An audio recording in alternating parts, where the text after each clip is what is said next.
시작됐냐면 혼인 잔치집에서부터 시작됐어요. 그래서 우리 기독교를 가리켜 잔치하는 종교라고 말합니다. 또 예수님께서 천국을 비유로 말씀하실 때도 혼인 잔치집으로 비유하셨어요. 예수님은 신랑, 예수 믿는 우리는 신부. 그래서 주님과 나와의 만남, 영생 천국에 그것은 결혼해가지고 신랑 신부가 새살림 차리고 시작하는 것처럼 그렇게 성경은 비유적으로 말씀하고 있습니다.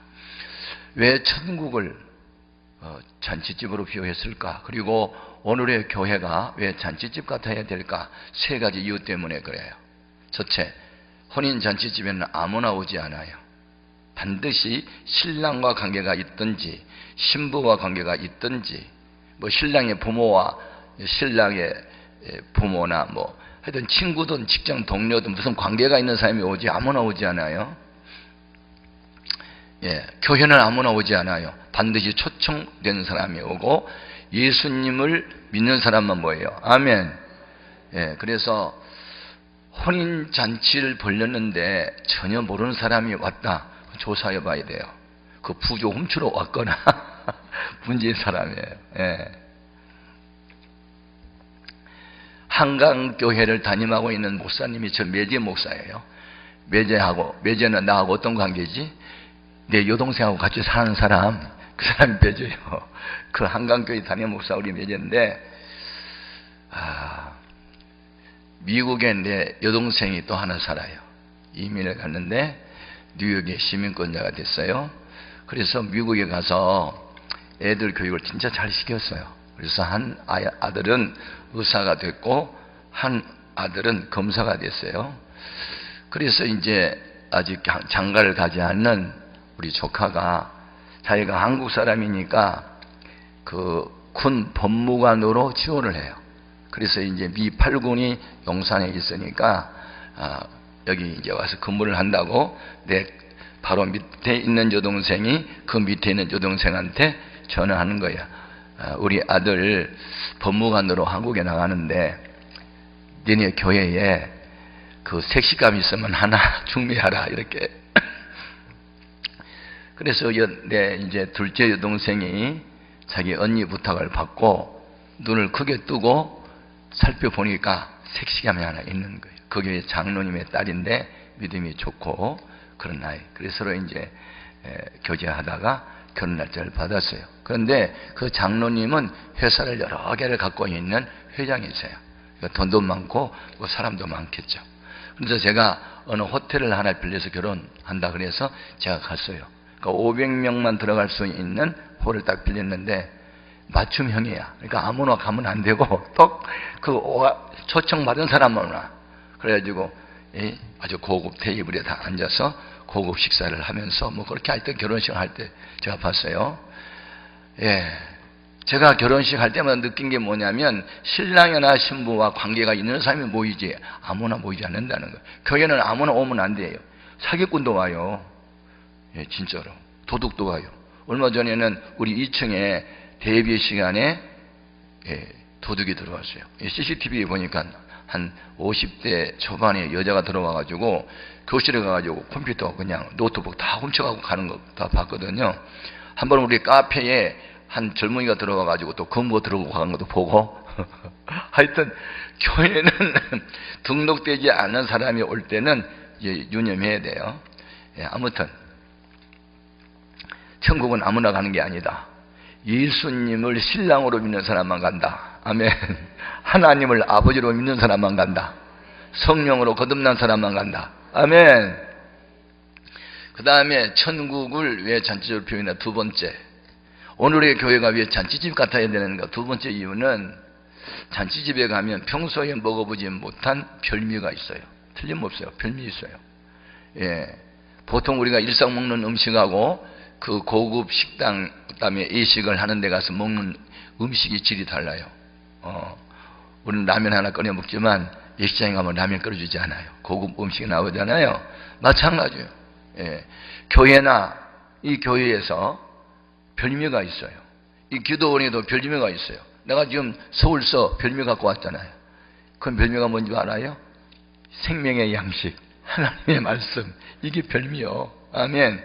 그 다음에 또 제가 경험한 뭐 간증들 이런 거 다 별미가 될 수 있어요. 예. 그 다음에 잔치집에서 가장 중요한 게 있어요. 기쁨이에요. 축하예요. 노래예요. 아멘. 잔치집에 가가지고 징징 짜고 웃고 싸워봐. 잔치집 분위기 다 깨요. 여러분, 교회는 잔치집 같아야 돼. 기쁘고 즐거워서 막 춤추고 노래 불러야 돼. 아멘. 너희 중에 즐거워하는 자가 있느냐? 저는 찬송할 것이요. 너희 중에 고난당한 자가 있느냐? 저는 기도할 것이요. 야고보서 5장 13절에 보면, 그래서 잔치집에는 별미가 있지요. 그 다음에 기쁘고 즐겁지요. 노래하고 춤추지요. 그래서 교회 오면은 항상 기쁨이 충만해야 돼. 가장 중요한 게 기쁨이에요. 기쁨. 그런데 잔치집에서 사람을 기쁘게 해주는 음식이 있었는데 예수님 당시에 포도주 있어. 포도주. 예식 혼인잔치를 벌릴 때 그 주원 측에서 준비한 게 포도주야. 포도주. 근데 그 포도주가 떨어졌다. 그럼 사람을 즐겁게 할 수가 없겠죠. 제가 신약 성경을 연구하면서 포도주는 도대체 어떤 의미가 있을까? 포도주는 세 가지 의미가 있더라고요. 하나는 예수님이 최후의 만찬석상에서 떡을 떼어 주시고 난 이후에 포도주 한 잔씩을 따라주면서 받아 마셔라. 내 피다. 누구든지 인자의 피를 먹고 마시지 않는 사람은 나하고 상관없다. 이런 말씀하셔요.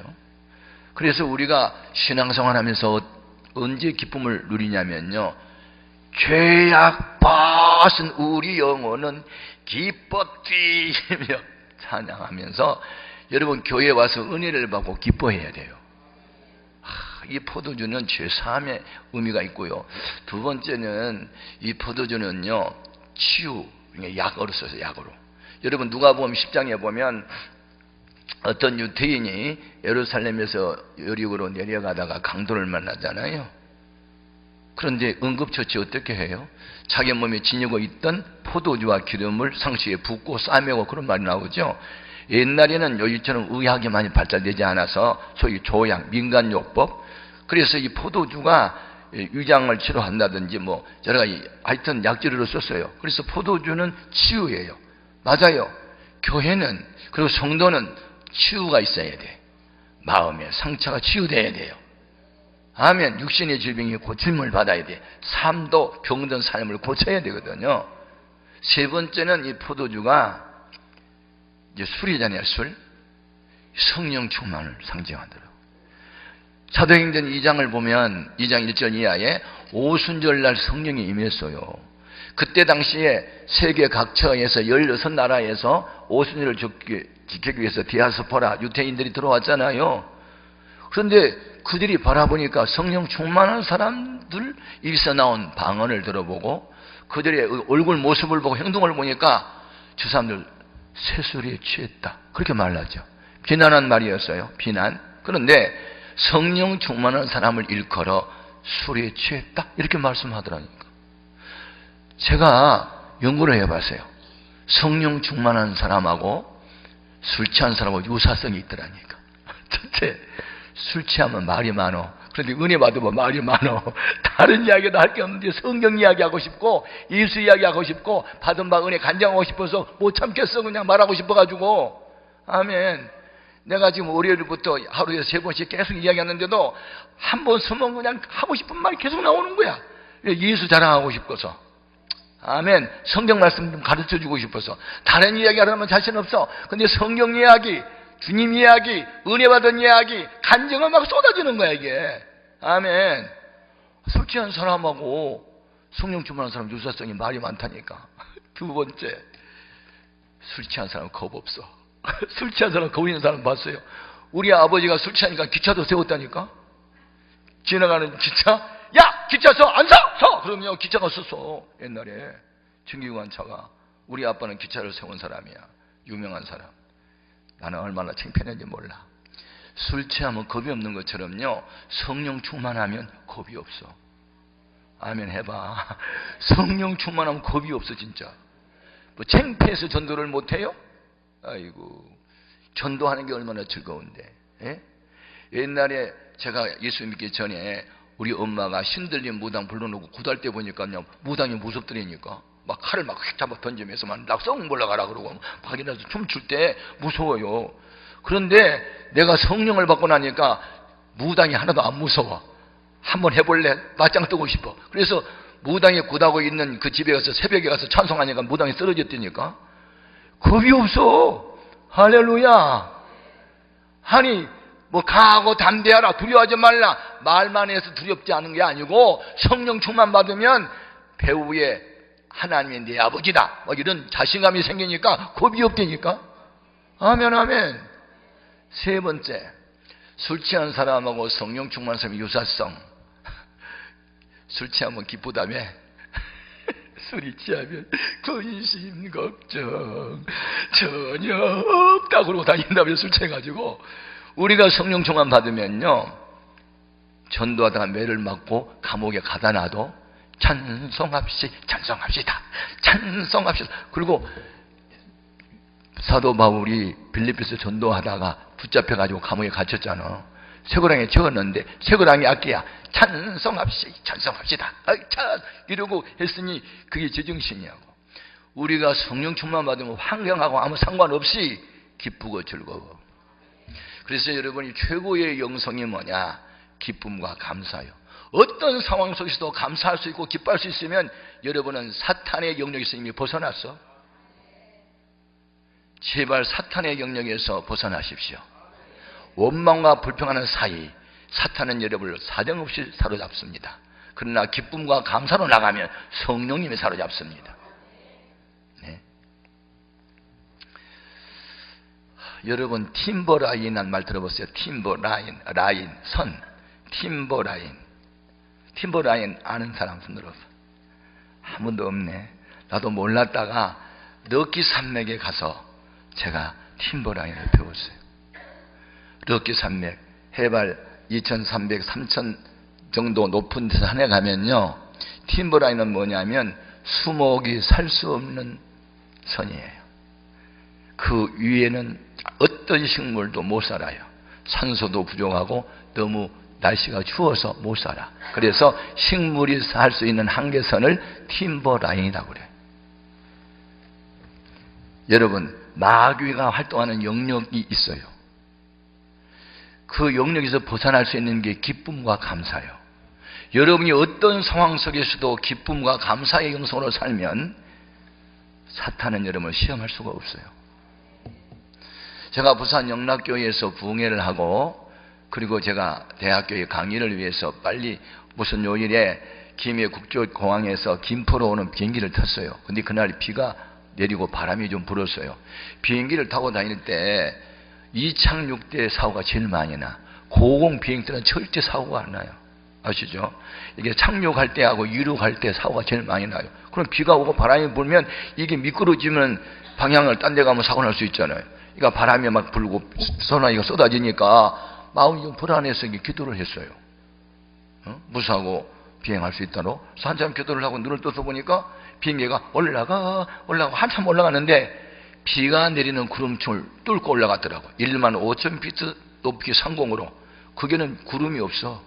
밑에는 구름이 끼어가지고 비가 쏟아지는데 구름층을 뚫고 올라가니까 거기는 푸른 창공, 빛나는 태양만 있더라니까.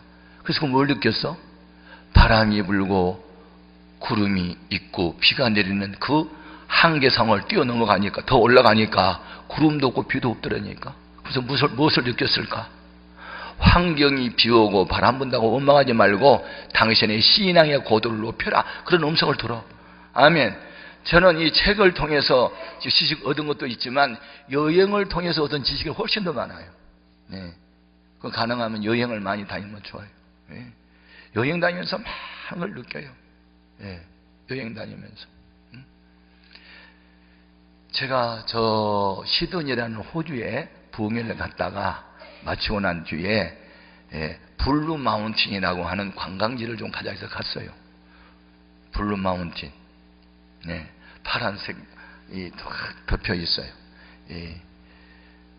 유카리스 나무가 많으니까 거기서 그렇게 보이는 거예요. 근데 거기 안내원이 그런 이야기 해요. 작년 가을에 여고생 하나가 여기서 죽었대요. 길을 잃고. 왜 죽었대요? 그랬더니 길을 잃고 죽었대요. 수학여행을 와가지고 여러 사람이 같이 행동해야 되는데 대열에서 길을 가다가 갑자기 소변이 마려우니까 친구랑 같이 기다리든지 같이 가야 되는데 미안하니까 혼자 살짝 빠져나와가지고 숲속에 가서 쉬를 하고 일어나서 보니까 애들이 어디로 간지 모르니까 당황하니까 반대 방향으로 갔네. 반대 방향으로. 그 산인데 산. 자, 여러분 제가 한번 또 여쭤볼 테니 대답해 보세요. 혹시 등산을 하신 분 계세요? 산행 중에 산에 가서 길을 잃었을 때 내려가면 길을 찾을까 올라가면 길을 찾을까? 그것도 모르지. 올라가야 돼. 내려가면 숲이 울창하고 길이 안 보여. 진짜 미아가 돼서 죽어. 높은 데로 올라가면 길이 보인다니까. 아멘. 마찬가지예요. 여러분이 인생살이가 답답하고 어려워요? 신앙의 고도를 높여. 여러분의 믿음의 수준을 주님의 수준까지 높여봐. 하나님의 수준까지 높여봐. 길이 보인다니까. 길이 보여. 창세기 23장에 보면 아브라함이 애굽에 내려갔다가 조카 롯과 함께 올라오는데 짐승떼가 많아서 서로 이제 갈라설 수밖에 없었어요. 그래서 네가 우하면 내가 좌하게 하고 우선권을 조카한테 줘요. 그러니까 그때는 소돔과 고모라 성이 타락하기 이전이니까 비옥한 땅이었어요. 목축업을 하기에 알맞은 땅이야. 큰아버지 내가 이 땅 차지할게요. 그럼 너 다 가져라. 그럼 나머지는 산악밖에 없어요. 그때 하나님이 아브라함의 복을 주기 위해서 첫 번째 시킨 일이 뭔지 아세요? 동서남 북을 바라보라. 그 다음에 보이는 땅을 네게 주리라. 굉장히 의미가 있어요. 그러면 천학종 목사에게 지금 밤인데 천학종 목사야 내일 아침에 일어나서 내 눈에 보이는 땅을 다 내게 주리라. 그러면 내가 어디로 갈 것 같아? 남산 타워로 가. 남산에는 서울타워에 가봐. 저 인천까지 보인다? 얼마나 많은 땅을 보게? 골짜기로 들어가면 시야가 좁아지지만 높은 데 가면 시야가 넓어져. 아멘. 이렇게 어렵게 설교도 하면 해봐. 아멘 아멘. 그러니까 환경 탓하지 말자. 아멘. 환경을 탓하지 말자. 이 죄로 타락한 사람들이 마음속에 핑계가 완전히 습관이 됐어. 책임전가. 예. 자기 잘못을 시인하지 않아요. 큰일 났어요. 이게 이제 완전히요 굳어 있어요. 변명 잘하고 핑계 잘하는 사람을 경계하십시오. 그건 은혜 받은 사람 아니에요. 예? 하와 너 왜 선악과 안 먹었어? 먹지 말랬잖아. 뱀이 먹으라고 해서 먹었지 내가 먹고 싶어 먹었어요. 아담 너는 왜 먹었는데? 당신이 지어서 내게 준 아내가 먹으래서 먹었는데요. 자기 잘못 하나도 자백하지 않아. 다 남 책임 전가시키지. 아니요. 사기꾼이 나빠? 사기당한 사람이 나빠요? 둘 다 나빠. 사기성 없는 사람은 사기 안 당해. 공짜 좋아하는 사람이 사기 당해. 기억하세요. 시험 문제가 어려웠어요? 공부를 안 했어요? 둘 다 맞아요. 그런데 공부 안 한 게 더 맞아. 여러분 문제가 발생했을 때 내가 믿음 없는 탓이라고 자백하고 회개하고 주님 닮지 못한 거 죄송하다고 우리가 주님 앞에 무릎을 꿇고 그렇게 신앙생활을 해야지. 내가 이렇게 힘든 것은 우리 남편 때문이야 아내 때문이야 자식 때문에 못 살겠네 목사님 때문에 시험 들었네 집사 때문에 교회 가기 싫네 이렇게 핑계대요? 여러분 아직 신앙이 초보도 안 됐어. 그래가지고는 주님 못 만나. 예?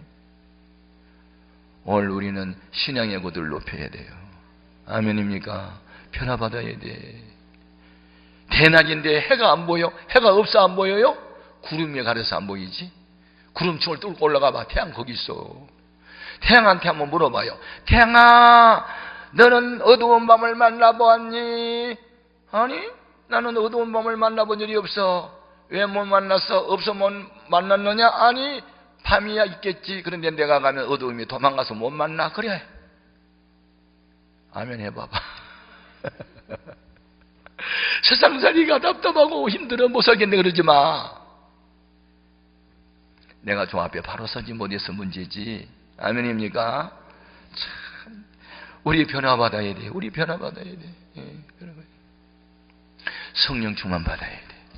성령 충만 받으면 기쁨이 충만, 평안이 넘침, 감사가 넘쳐. 아멘. 도전의식이 있어. 두렵지가 않아. 아멘. 성령 충만이 주님과 동행하는 거거든. 주님이 어떤 분이신데 천지, 전능, 무소, 부재, 영원 불변하신 분인데 그분이 나와 함께 하는데 뭐가 두렵냐고. 두려움 없네. 나 두려움 없네. 아멘. 두려워하지 말라고 해서 두려움이 없는 게 아니요. 내 마음이 염려로 가득 찼고 의심으로 가득 찼고 했으니까 두려움이 오는 거지. 확신이 생겼는데. 그래서 여러분 힘들고 어려움 당할 때 소망적인 찬송을 해야 돼. 어두운 밤 지나면 새날 오고 겨울이 가면 봄이 오듯 이 시련과 연단이 끝나고 나면 영광의 그날이 다가오리. 그런 찬송을 불러. 살아계신 주 나의 참된 소망 걱정 근심 주께 맡겨. 이런 찬송 불러. 아멘. 맨날 부르는 찬송이 힘이 없고 연약한 맨날 엎드려져 넘어진 찬송만 불러래. 우리는 좀 더 진취적이고 희망을 가지고 믿음을 가지고 막 이렇게 비상하는 아멘. 그래 가져야 돼. 근데 포도주가 치유가 일어나고 이런 속죄함도 있고 성령 충만도 상징하는데 이 잔치집에 잔치 도중에 포도주가 떨어졌어. 그러니 근심 걱정이 가득 차지. 이제 기쁨이 충만할 교회, 기쁨이 충만할 가정, 기쁨이 충만해야 할 성도가 근심 걱정이 가득 찼다. 어떻게 될 거야? 뭐 때문에? 포도주 떨어진 것 때문에 문제가 발생했어요. 그러면 이 문제가 발생했을 때 문제 해결자가 누구냐? 예수님이세요. 그러면 누구를 통해서 문제를 해결하느냐? 두 사람이 필요해. 하나는 문제를 저 앞에 가지고 나와서 예수님 잔치집에 포도주가 떨어졌습니다 라고 고하는 마리아가 필요해. 이게 바로 믿음의 기도야. 교회는 기도하는 사람이 많아야 문제가 풀려. 똑똑히 말 잘하는 사람이 교회에 많으면 싸움만 해. 기도 많이 하는 사람이 많아야 교회가 부흥돼요. 아멘. 기도는 어려운 게 아니에요. 기도는 말이 아니에요. 형편과 처지 있는 모습 그대로를 주 앞에 고하는 거예요. 기도는 대화하는 거예요. 상담하는 거예요. 예수님 이런 일을 당할 때는 어떻게 하면 돼요? 물어보는 거예요. 아멘. 기도는 영적 호흡이에요. 기도가 끊어졌으면 죽은 거예요. 에? 기도해야 사요. 기도하는 방법이 있어요. 정시기도. 새벽 5시, 4시 반, 나는 몇 시에 시간을 정해놓고 하는 정시기도도 있지만 성령 안에서 무시로 하는 기도. 길을 가면서 밥을 먹으면서 뭘 하면서도 항상 내 영혼 깨워서 기도를 해야 돼요. 아멘. 예, 기도해야 돼요. 그러면 기도를 하면 응답은 어떻게 올까? 자, 포도주가 떨어졌다라고 마리아가 기도를 했더니 주님께서 응답은 이런 거예요. 여자여, 잔치집에서 포도주 떨어진 거하고 나하고 무슨 상관입니까? 내 때가 아직 이르지 아니하였나이다. 이게 정확하게 응답하는 거네. 그래서 우리가 뭘 배워요? 우리가 믿음으로 기도를 하면 우리가 원하는 때에 우리가 원하는 방법으로 응답이 아니고 주님이 원하는 때에 주님의 방법으로 응답이다. 그래서 하나님의 때를 기다려야 돼요. 아멘, 아멘. 네. 내가 경험한 이야기가 많아요. 네. 나는 우리 큰아들이 목사 되기를 원했는데 나중에 커서는 잘 목사 안 한다고 그러는데 나중에 그 뜻을 누가 돌이킨 줄 알아요? 자기 마음에 드는 여자가 생겼는데 그 여자가 목사 안 하려면 결혼 안 한다 하니까 그래서 목사 됐대. 아빠 말 안 듣고 요 말 들었대. 그 세월이 27년이나 지났어. 27년 동안 기도한 응답을 받은 거야. 여러분, 우리가 원하는 때에 우리의 방법이 아닌 주님이 원하는 때에 주님이 원하는 방법으로 응답이 정확한 거다. 아멘. 두 번째, 기도만 해서 물이 포도주 되느냐? 아니요. 더 중요한 사람이 하나 필요해. 주님이 무슨 말씀을 하시든지 순종하는 하인이 필요해. 교회 안에는 하인된 사람이 있어야 돼. 예? 교회에는 3가지 꾼이 있대요. 말썽꾼, 구경꾼, 짐꾼. 여러분은 무슨 꾼이에요? 말썽꾼은 맨날 말썽만 피워. 예? 싸우기만 하고 말만 많고, 구경꾼은 잘한다 못한다고 맨날 나만 비평하고 비난하고 그런 거 아니에요. 여러분, 하나님의 부르심이 두 가지 차원이 있어요. 아무나 와도 조수하는 부름이 있어요. 그건 구원의 대상이야. 목마른 자 내게로 오라, 무거운 짐진 자 내게로 오라, 죄 있는 자는 내게로 오라, 상처받은 사람 내게 오라, 소외당한 사람 내게 오라. 오래. 이런 부름은요, 구원의 대상으로의 부름이에요. 참 깨어지고 망가지고 쓸모없는 인생은 다 불러 모으셔. 주님은요, 옛날 엿장수 아저씨 같이 어린 시절에요, 우리 마을에 엿장사가 오면은 큰 가위라 차랑하면, 야, 엿장사 왔다 하고 돼지를 달라가. 그러면 이 영리한 엿장수 아저씨가 엿을 어떻게 판줄 알아? 자판에다가 딱 해가지고 눈곱만큼 입에다 넣어줘. 얼마나 새콤달콤 맛있는지 맛보기로 보여주고 난 뒤에 엿을 파는데, 어떻게 엿을 파느냐? 야, 집에 가가지고 떨어진 고무신짝이나 부러진 숟가락이나 줄어진 양력이나 그런 거 가지고 오래. 그러면 집에 오면 왜 떨어진 고무신짝 이렇게 반갑지? 부러진 숟가락, 찌그러진 양지기 그거 갖다 주면은요, 엿장사만으로 또 엿을 또 잘라줘. 우리가 믿는 예수님은 엿장사 아저씨 같아. 깨어지고 망가지고 부러진 것들, 쓸모없는 것들 다 오라고 그래. 구원의 대상. 두 번째 부름이 있어요. 은혜를 받고 난 이후에는 일꾼으로의 부름이 있어요. 일꾼은 아무나 부르지 않아. 일꾼은 반드시 자격을 갖춰야 된대. 신실모망하며 하나님을 두려움으로 섬기며 불의한 일을 미워하는 자. 출애굽기 18장 22절에 보면 직분자의 자격에 나와요. 그 다음에 사도행전 6장 3절에서 이하 보면은 성령 충만한 자, 믿음이 충만한 자, 지혜가 충만한 자, 사람들이 칭찬받는 사람, 이런 사람을 교회 일꾼으로 세우라고 딱 자격에 나와. 자격 미달자들이 목사되고 장로되고 직분을 받으니까 문제가 되는 거예요. 자격을 갖추게. 자격. 성령 받지 못한 사람들이, 말씀도 모르는 사람들이 세상에서 무슨 힘 좀 있다고 해서 기쁨 주니까 교회에서 윗세 떨고 목에 힘주고 그래도 된 게 아닐까? 철저한 교육이 필요해요. 예. 우리 집사람은 유아교육학을 하고 유치원 원장을 하고 이런 일을 하다 보니까 늘 교회에 매여 있어요. 우리 집에 가정부를 하나 뒀어요. 남의 집에 새빵 살 때, 지금은 없어요. 새빵 살 때, 개척할 때.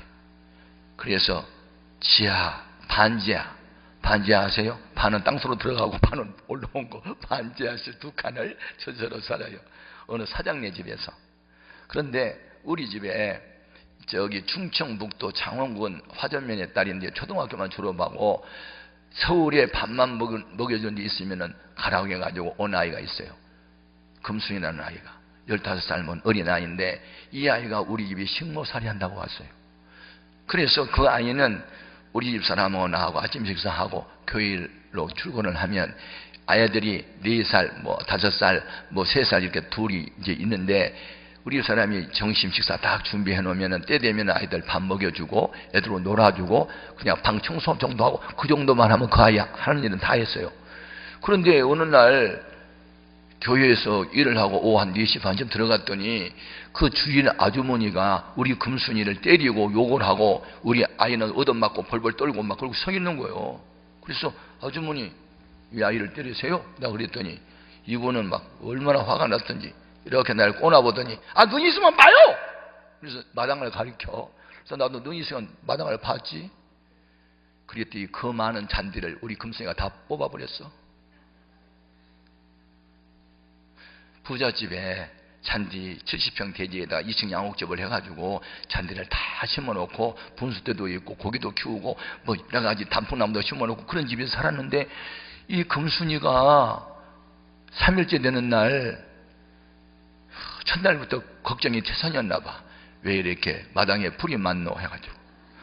그래서 3일째 되는 날이 이제 집주인 아줌마도 이제 무슨 대학 동창 모임에 어디 가버리고 사장들도 가버리고 애들 다 학교 가버리고 우리 다 나와버리니까 큰 집에 혼자만 있다가 가만히 보니까 풀이 이렇게 많은데 뽑을 사람이 없어 못 뽑았나 보다, 일손이 모자랐나 보다 하고, 내가 이제부터 착한 일을 시작해야지 해가지고 오전 10시부터 오후 3시 반까지 그 많은 잔디를 다 뽑았다니까. 하고 갖다 버려놨어.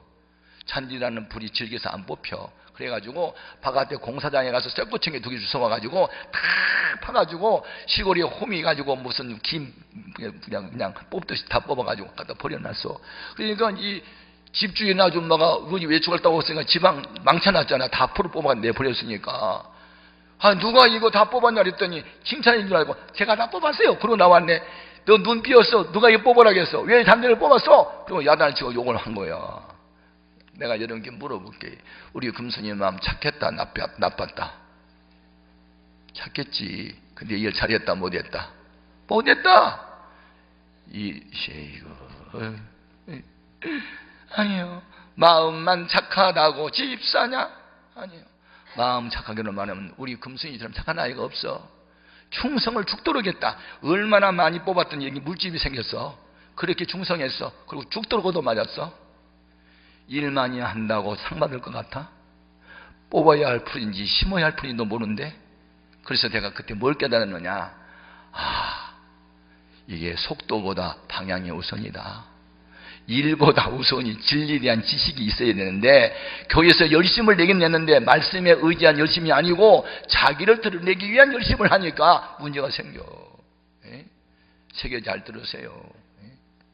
교회 일하라고 직분자 세워놨더니 일만 만들고 다녀.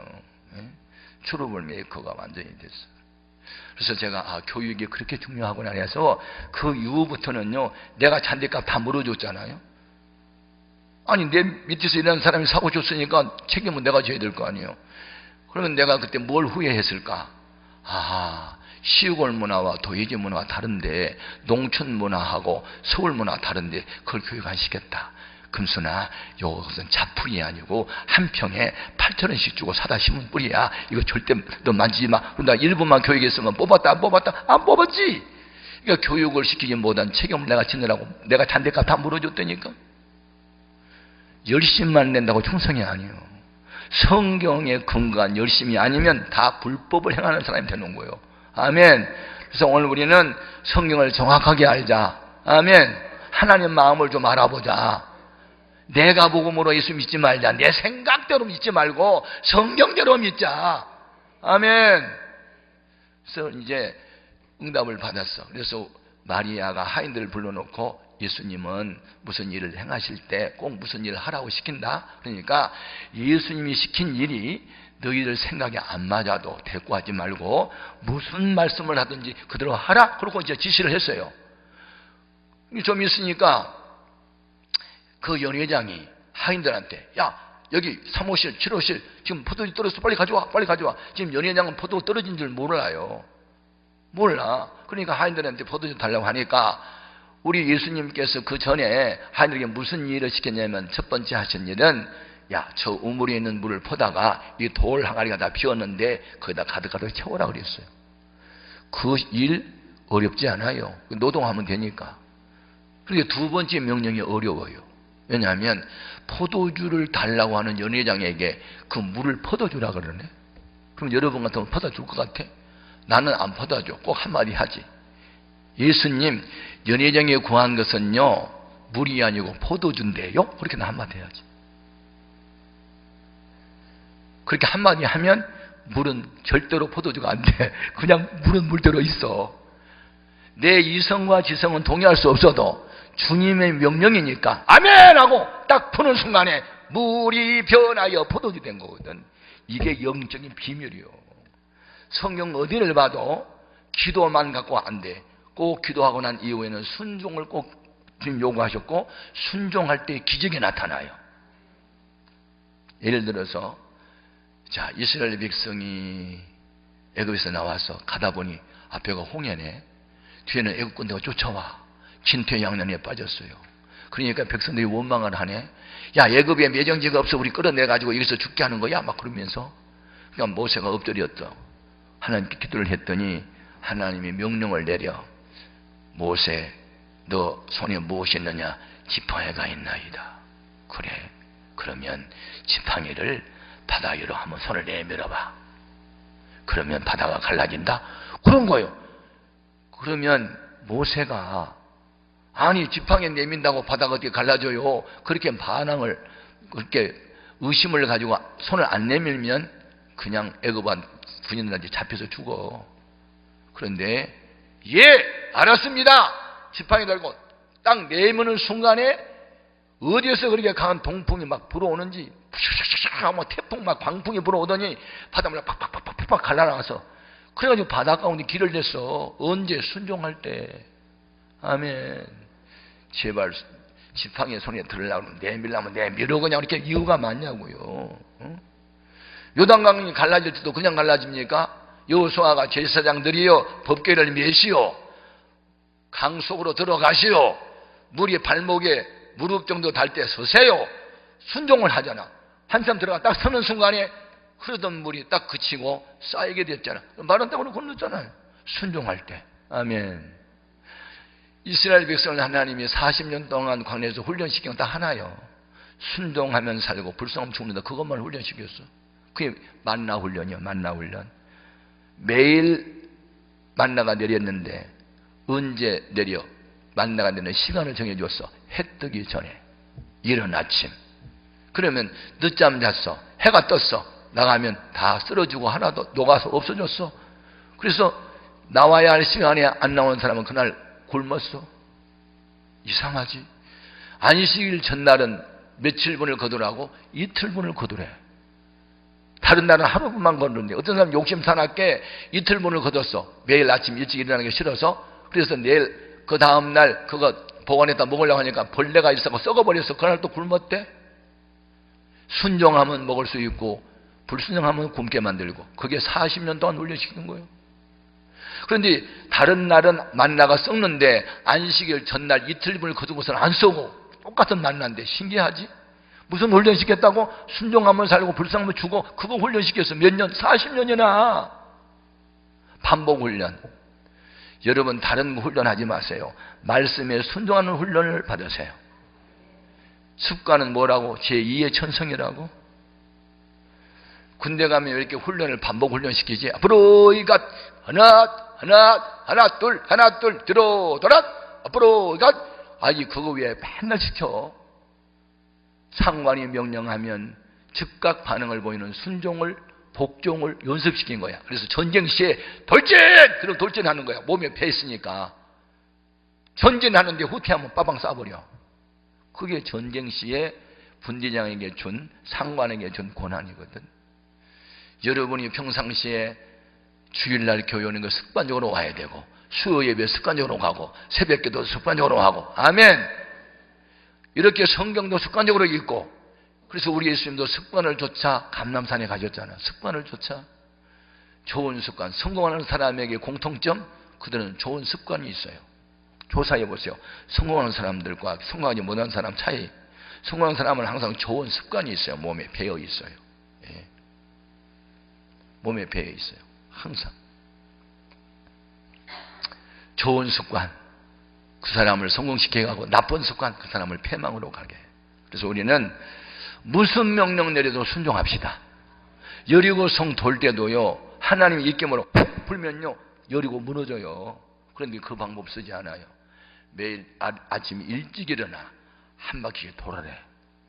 6일 동안을 아무 말도 하지 말래. 그 많은 사람이 일어나가지고 말을 하지 말라는 게 쉬운 거예요. 그래도 하나님이 순종하는지 안 순종하는지 그거 보는 거예요 지금. 그리고 마지막 날은 7바퀴를 돌고 마지막 발전은 큰 소리로 외치래.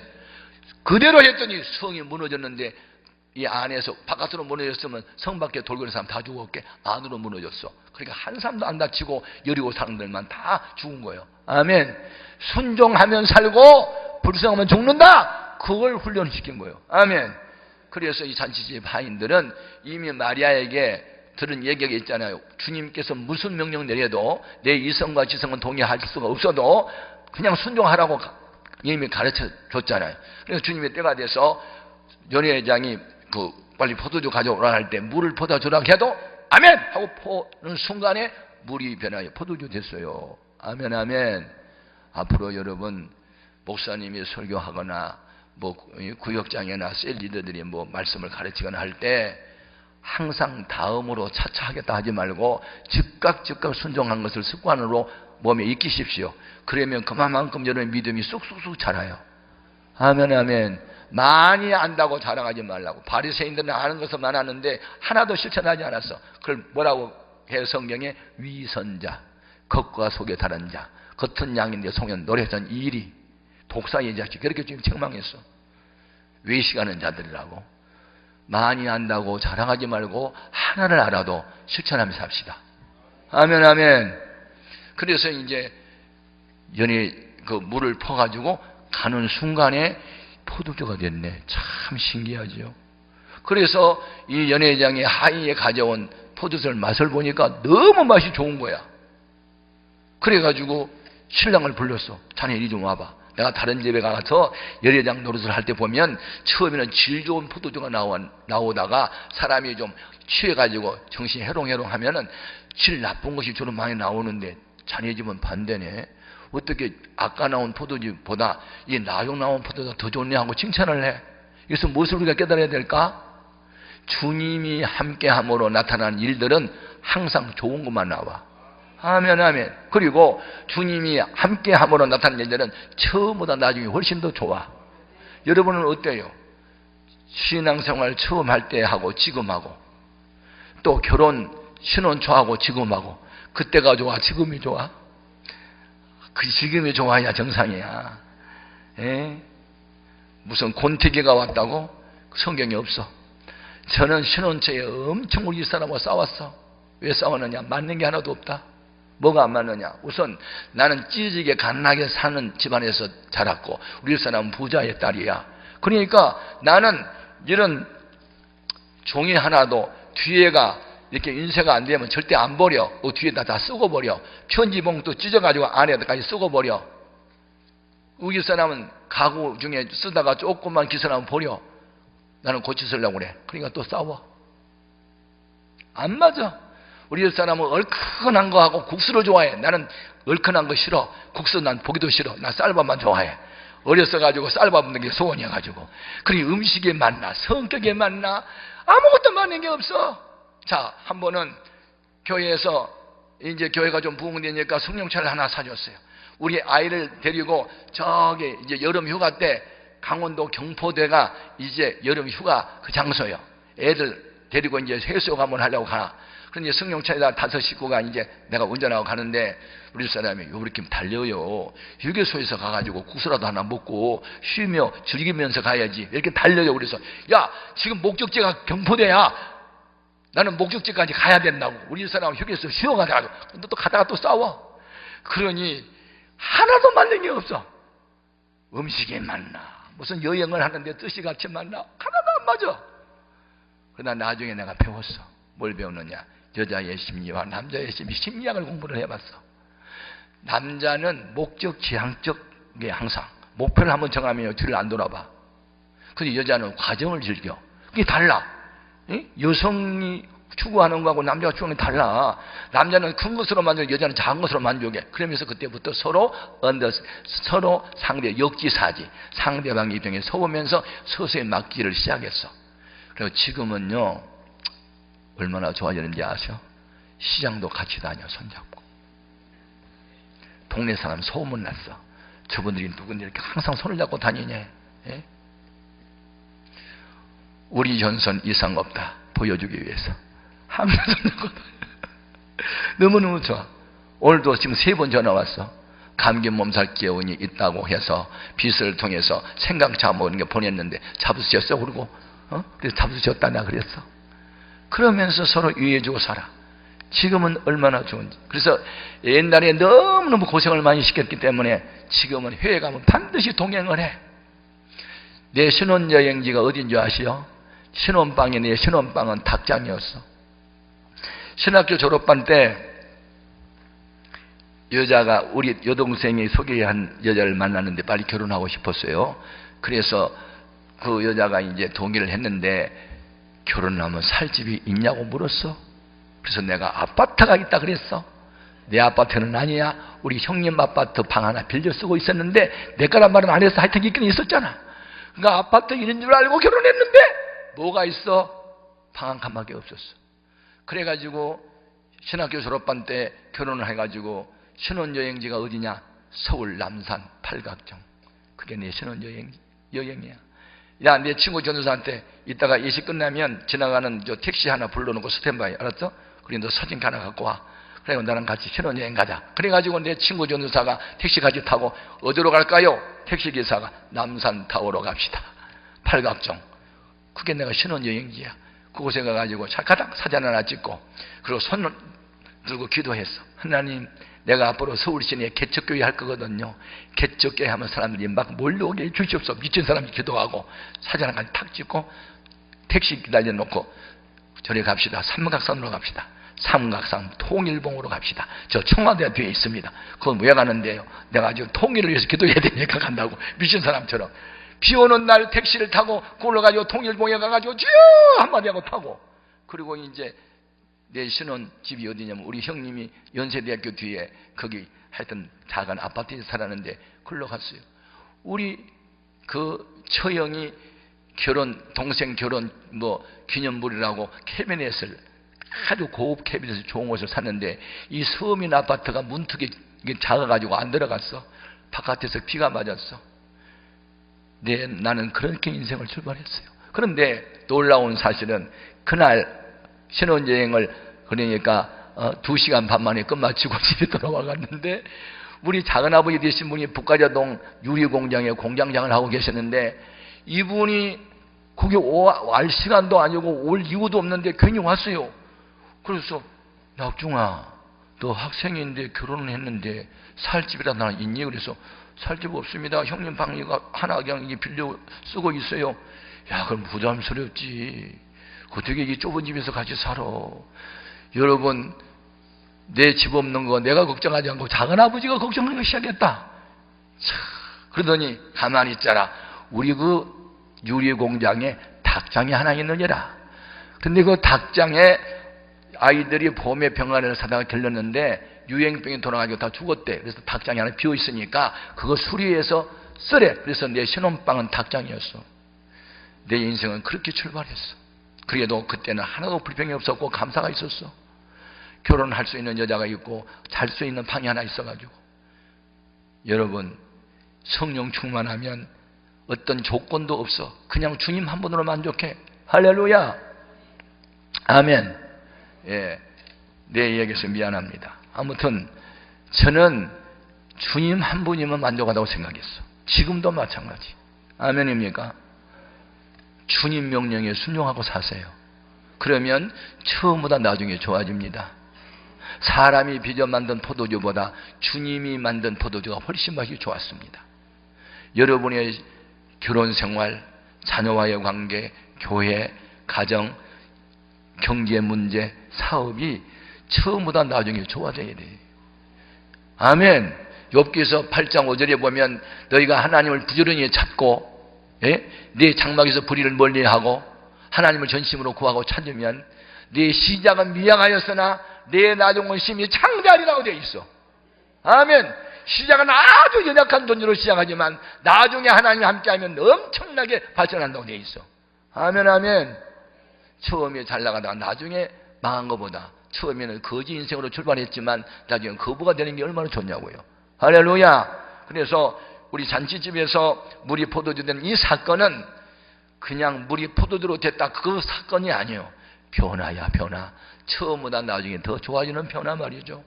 교회도 처음보다 나중에 부흥되어야 하나님 함께한 교회예요. 아멘. 뭐든지 처음보다 나중에 좋아져야 돼요. 아멘. 여러분의 건강상태, 영적인 상태, 인간관계, 재정관계가 처음보다 나중에 좋아지기를 바랍니다. 아멘. 그래서 신랑을 불러놓고 칭찬을 하잖아요. 예, 맞아요. 여러분은 이제 교회로 돌아가면 마리아처럼 기도를 하든지 하인처럼 가라모 가고 오라모 오더니 순종을 하든지 그렇게 해야 여러분을 통해서 주님이 일을 하세요. 주님이 직접 일을 하지 않아요. 사람을 통해서 일을 하신다니까. 아멘. 놀랍잖아요. 그러면 여기서 한 가지 비밀이 있어요. 연회장은 물로 된 포도주가 어떻게 생겨났는지 알지 못하되 누구만 알더라? 물도 온 하인들은 알더라. 이게 비밀이에요. 기독교는 체험의 종교요. 체험해 보지 않으면 그 비밀을 몰라. 자기가 기도해서 병고침을 받아봐야 하나님은 치료의 하나님이라 말할 수 있고, 자기가 찢어지게 가난하게 살다가 예수 믿어서 부욕이 되면 하나님 부욕케 하신 하나님으로 말할 수 있고, 아멘. 자기가 성령 체험을 해보고 방언도 해보고 능력도 받아봐야 하나님을 이해할 수 있는 거지. 남이 하는 얘기만 들으면 추상적으로 말하 아마도 그럴 것이야. 그렇습니까? 그렇다라고 말할 수 있는 것은 경험을 해야 돼. 경험적 지식을 산 지식이라고 그래요. 아멘. 맞아요. 높은 자리에 올라가서 명령 내리는 연회장은 뭘 몰라? 물이 어떻게 포도주가 되는지 모르나 순종하는 하인들은 알아. 여러분 앞으로 다 하인들이 되셔요. 그러면 그 영계의 비밀을 알 수 있어요. 우리 예수님은 왕이세요. 그래도 종의 모습으로 오셨어요. 그걸 아셔야 돼요. 네? 너희 안에 이 마음을 품으라. 그리스도 예수의 마음이. 그는 하나님과 동등하신 분이지만 자기를 비워 종의 형체를 가져 십자가에 죽기까지 복종하셨으니 빌립보서 2장 5절에서 8절에 있는 말씀대로 왕이면서도 종의 모습으로 나타난 주님을 본받고 사회적 주의가 아무리 높아도 교회에 오면 하인의 모습으로 내려앉아서 명령하면 순종하는 그런 사람이 될 때 물이 어떻게 포도가 되는지 그들만 알 수 있단 말이죠. 우리는 그런 믿음의 사람이 되기를 바랍니다. 아멘. 변화되어야 돼요. 변화되어야 돼요. 우리 한국교회 이제 변화되어야 되는 거예요. 초대교회 역사를 개성하고 주님의 모습으로 담고 순교정신으로 나가고 우리가 변화되면 세상에 변화가 와요. 아멘. 기독교가 타락하면 세상에 소망이 없어요. 세상에 아무리 저에게 환영해도 교회가 거룩성을 잃어버리지 않으면 이 세상은 희망이 있어요. 예, 바닷물에 3% 염분이 박을 정화한 것처럼 이 땅 위에 3% 기독교인이 제대로만 믿는다면 이 세상을 변화시킬 수 있어요. 우리는 그 희망을 가질 수 있어요. 아멘. 그래서 오늘 밤 우리 기도 제목은 뭐냐? 주님 나를 변화시켜 주세요. 나를 변화시켜 주세요. 아멘. 예, 우리 찬송 하나 불러요.